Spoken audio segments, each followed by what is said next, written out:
अरे हांडिया गोटे थिला मद गोटे थिला अलग थिला गाँव दुकान मद बिक्री होची बिकुची जानि न के मद ना किस मद तो हांडिया कर दबो निज दुस नाकिया पे कौन मु जानि अरे हांडिया गोटे थिला मद गोटे थिला अलग थिला गाँव दुकान मद बिक्री होची बिकुची जानि न के हो गला मु आ पर गोटे प्रतिश्रुति दूची फंक्शन हबो गोटे स्क्वाड रखिमी से बुली प्रतिश्रुति दियो मो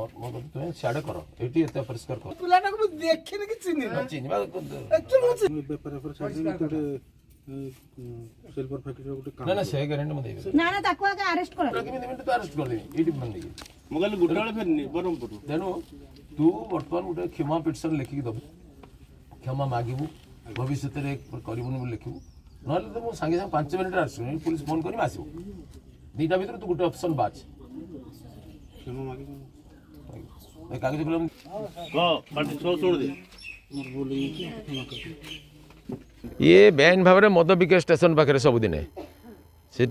गुमटी चा दुकान तले अच्छी मद मुझे आगुरी थोड़े थोड़े धरची एवं सी आम गाँव में होली चली 6 तारिख दिन से दिन ये मद बिकवा आनला ताकू ये जे मो भौणी आ भणजा जाकि अटकैले से पिटापुटी करके जबरदस्ती मद बिकवा चेष्टा कला पलैला आउ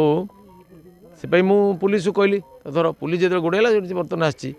मुझे कंटक करुँचे मद बेपार बंद कर तो छाड़ जाओ ना अरेस्ट कर गाँव में मद कारबार जो मैंने बेआईन भाव में कर विरुद्ध कठोर कार्यानुष्ठान बारंबार पुलिस को एक्साइज वालों भी कही आज भी कहूँ बंद करा जाऊ कारण एमाने आम गाँव जनजीवन नष्ट कर दौरान पिला छोट छोट पिला मद बिक्री गोलमाल कर गोटे